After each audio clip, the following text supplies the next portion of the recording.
Hello student, today our topic is result of increase in trade in Europe. Due to fast increase in trade, there was changes in social, economic and political life. Trade का direct effect Europe के social, economic and political areas में देखने को मिलता है.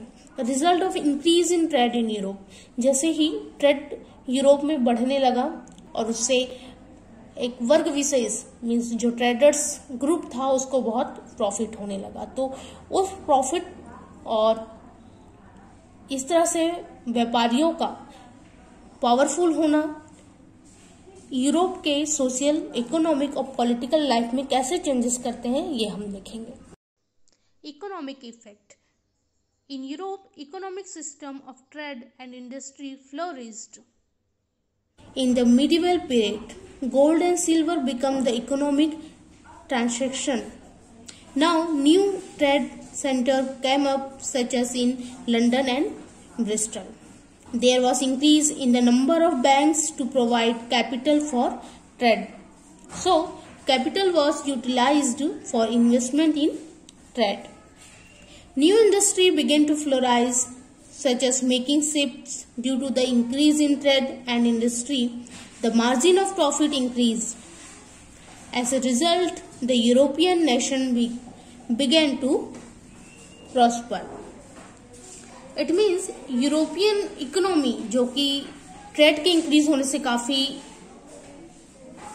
समृद्ध हो गई थी और मिडिवल पीरियड में, जैसे ही मिडिवल पीरियड स्टार्ट होता है ना, उसमें गोल्ड सिल्वर के सिक्के और इकोनॉमिक ट्रांजैक्शन के लिए उसको यूज किया जाता है. Now new trade centre came up such as in London and Bristol. London और ब्रिस्टल जैसे एक ट्रेड सेंटर बने और कैपिटल प्रोवाइड कराने के लिए बैंकों की संख्या, मतलब जो फाइनेंशियल बैंक थे जो ट्रेडर्स को फाइनेंशियली सपोर्ट करते थे, उनकी संख्या बढ़ने लगी उनकी.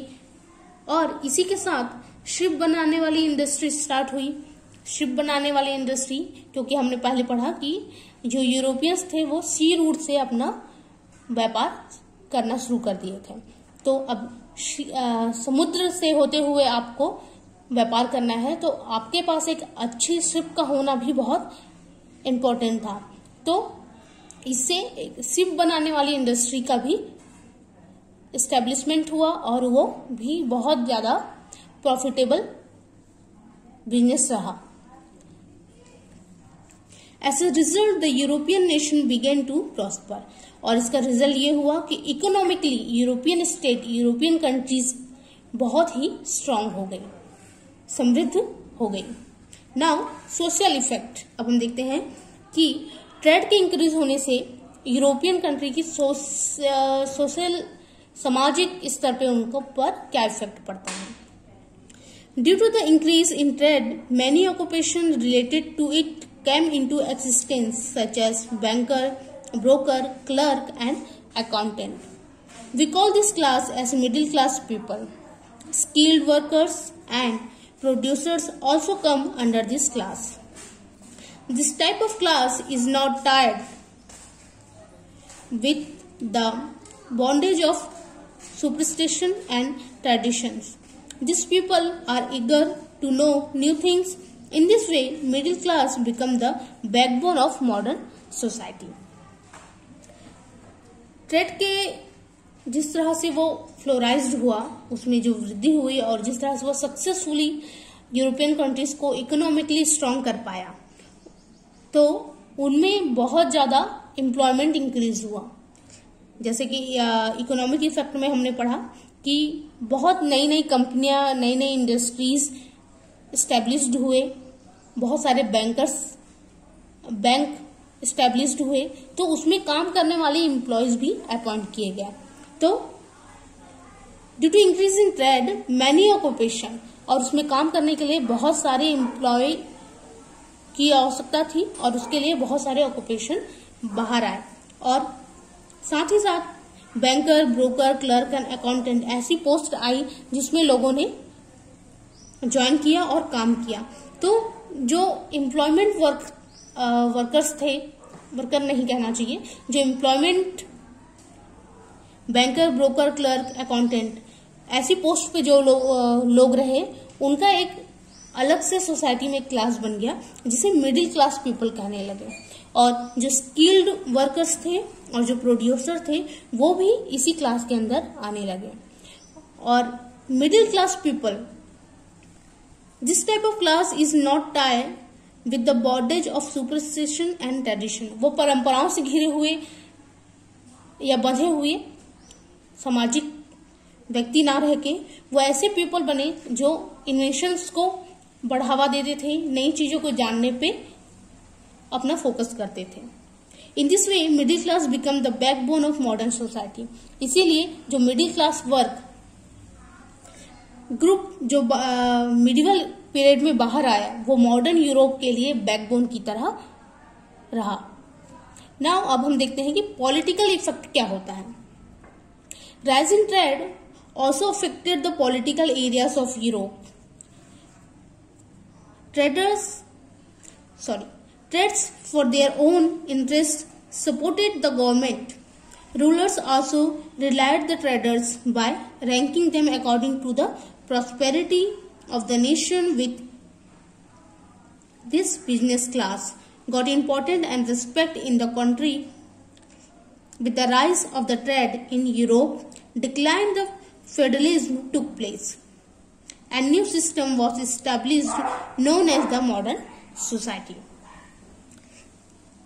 इसका प्रभाव पॉलिटिकल एरिया पे काफी अच्छा और गहरा हुआ। Traders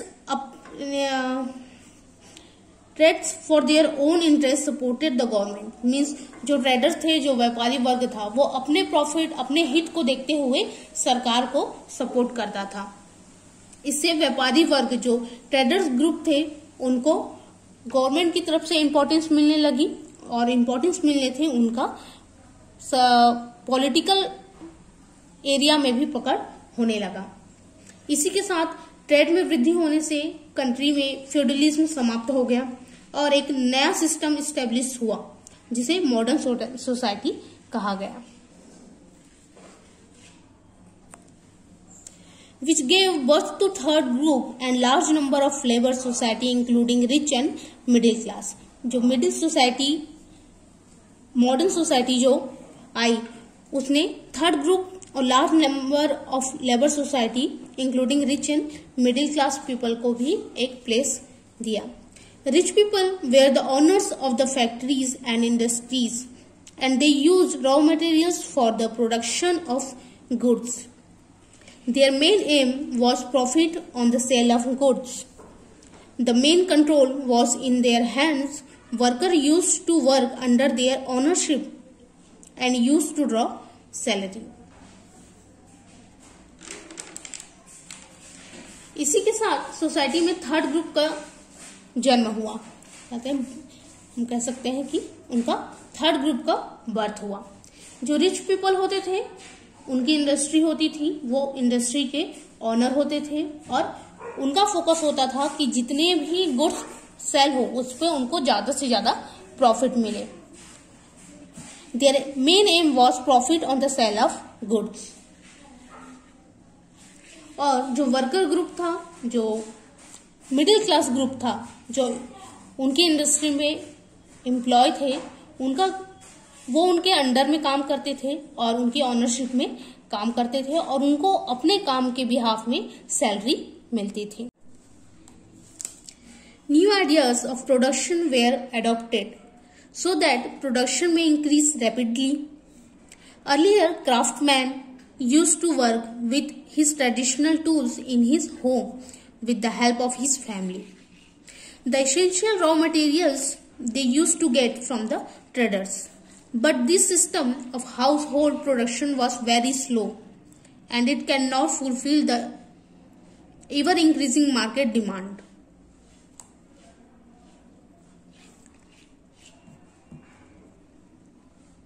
New ideas of production were adopted.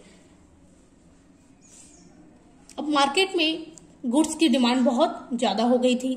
Market में जैसे ही डिमांड ज्यादा हुई तो प्रोडक्शन पे ट्रेडर्स का फोकस गया कि जो पुराने मेथड से जो प्रोडक्शन हो रहे हैं वो बहुत स्लो है, उनमें हम उस लेवल का प्रोडक्शन नहीं कर पा रहे हैं जितनी हमारी मार्केट डिमांड है। तो उसके लिए उन्होंने नए आइडियाज डेवलप किए। Earlier craftsman used to work with his traditional tools in his home with the help of his family. जो ट्रेडिशनल वे था, जो क्राफ्टमैन जो प्रोडक्शन करते थे वो क्या करते थे, अपने पारंपरिक टूल, मतलब जो उनका ट्रेडिशनल टूल्स था और ट्रेडिशनल वे था, उस पर वो प्रोडक्शन करते थे with the help of his family, अपनी फैमिली की हेल्प से अपने घर पे ही प्रोडक्शन करता था। और उनको जो भी रॉ मटेरियल चाहिए होते थे वो ट्रेडर्स से उन लोग ले लेते थे। लेकिन क्योंकि अब प्रोडक्शन हमको बहुत लार्ज लेवल पे करना था, तो जो ट्रेडर्स थे उन्होंने वर्कर्स को फैक्ट्री में बुलाया और मशीनरी के साथ उनको वर्क करने के लिए कहा। तो with the help of machinery traders are capable of producing such large amount of goods to fulfil the market demand. In 18th century, the new system of industrialism brought revolution in production as the owner of the factory used to buy raw materials and employ workers in the production with the help of new machineries and then sold them in the market.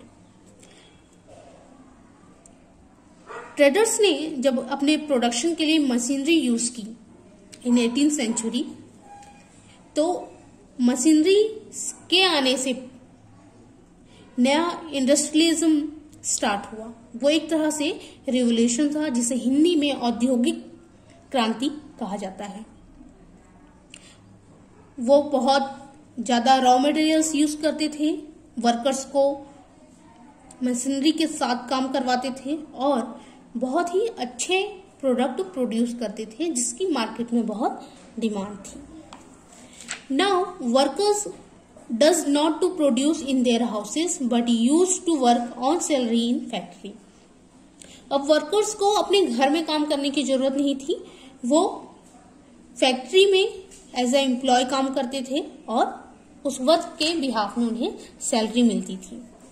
This system was first introduced in England and machines were also used.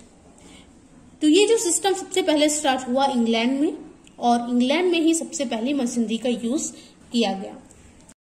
There new type of spinning wheels, sewing machine, engine working on steam energy were introduced. अब machines के साथ काम करना काफी आसान हो गया। Power steam energy की हेल्प से शिप्स की स्पीड बढ़ी और ट्रांसपोर्टेशन करना आसान हो गया और बहुत फास्ट भी हो गया। 18th सेंचुरी के इंडस्ट्रियल रिवोल्यूशन से व्यापार में बहुत वृद्धि हुई और आगे चल के इलेक्ट्रिक एंड ब्लास्ट फर्नेस की हेल्प से आयरन की ढलाई जैसे मुश्किल काम करना भी आसान हो गया।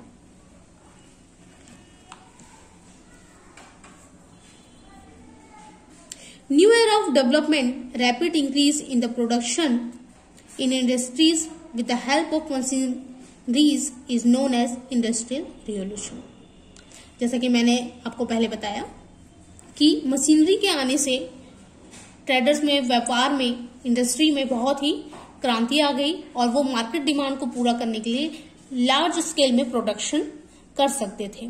तो इंडस्ट्री में इस तरह से मशीनरी के आने से जो बदलाव हुए, वो बदलाव एक तरह से इंडस्ट्रियल रिवोल्यूशन कहलाया।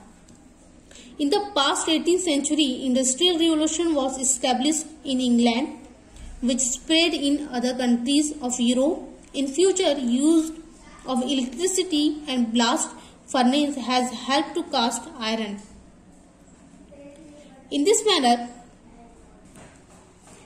new discoveries and methods helped the industrial revolution. Due to fast production in less time, European countries intended to other countries for raw materials.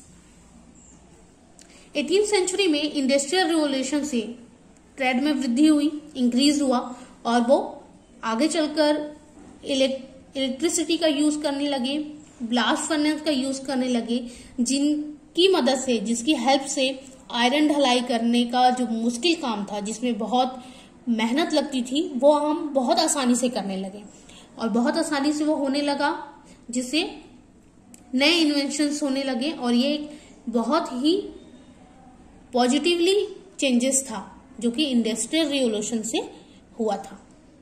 अब due to the fast production in less time, क्योंकि कम समय में European countries, जो European factories थी, industry थी, वो बहुत ज्यादा अच्छा प्रोडक्शन कर पा रही थी, तो उनको बहुत ही अच्छे रॉ मटेरियल और बहुत जल्दी बहुत बड़े अमाउंट में रॉ मटेरियल की आवश्यकता थी।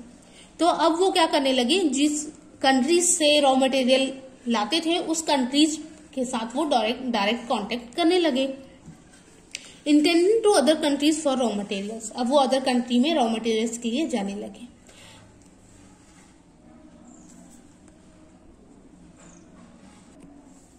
Establishment of colonialism.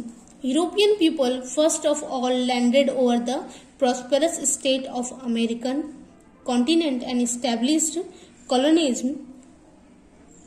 Spain established its region in southern and central America. Now, what is the meaning of colonialism?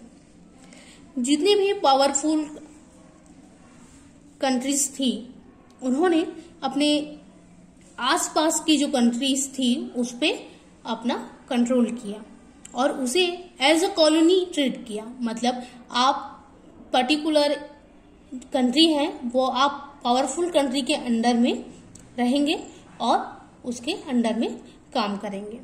European people first of all landed over the prosperous state of American continent and established colonialism. जो European peoples थे उन्होंने सबसे पहले American continent पे अपनी colonies बनाई। Spain established its region in southern and central America. जो Spain था उसने सदर्न और सेंट्रल अमेरिका में अपनी कॉलोनीज बनाई। England established its colony in North America and coastal areas of Atlantic Ocean.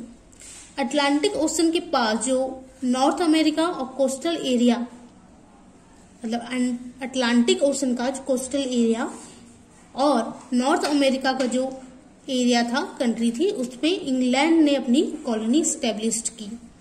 Dutch in south east Asia of Indonesia. Dutch ने south east Asia पे अपना कॉलोनी स्टैब्लिश किया। Portuguese first come to India and later on British.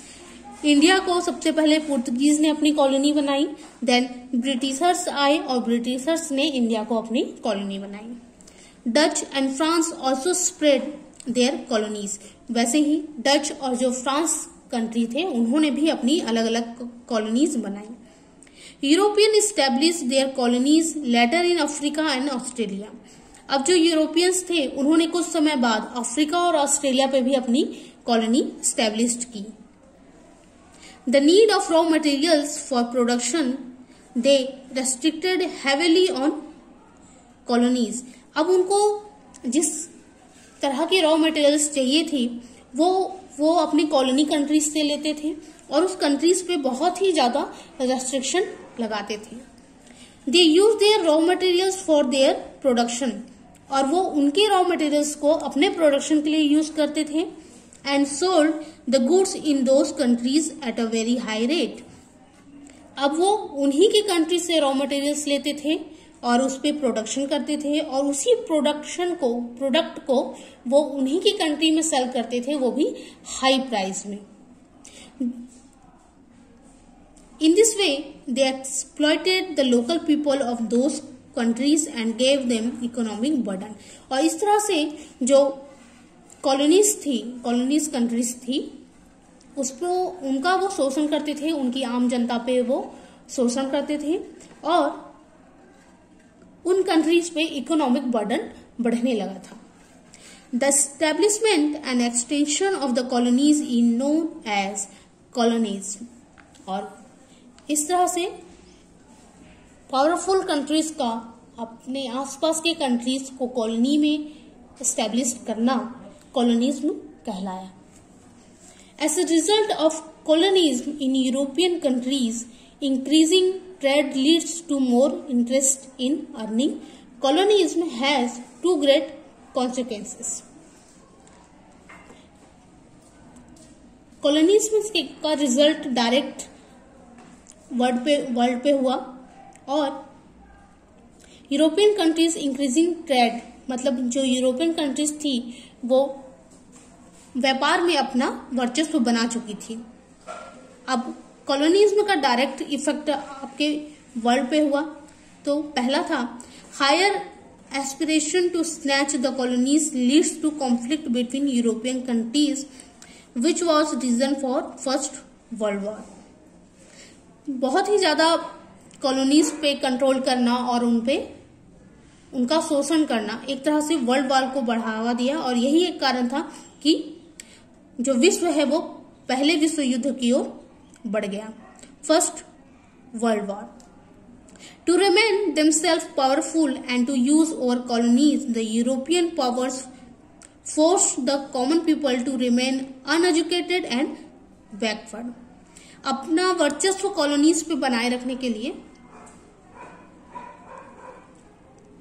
European अपने power को use करते थे और जो कॉलोनीज कंट्री के जो कॉमन पीपल होते थे उनको अनएजुकेटेड रखते थे और उन्हें पिछड़ा हुआ ही बना के रखना चाहते थे, so that the colonial countries resources can be exploit at a vast rate and common people there were thrown in the darkness of illiteracy and backwardness. और उनका ये मानना था कि अगर आम जो जनता थी, जो कॉमन पीपल थे, वो अनएजुकेटेड रहेंगे, बैकवर्ड रहेंगे, तो हम उनके रिसोर्सेज का बहुत ही अच्छे से यूज कर सकते हैं और अपना फायदा कर सकते हैं। इसीलिए उन्होंने कॉलोनियल कंट्री की आम जनता को अशिक्षा की ओर ढकेला और पिछड़ेपन की ओर ढकेला। So student, I hope you understand this lesson. Read your lesson. Thank you.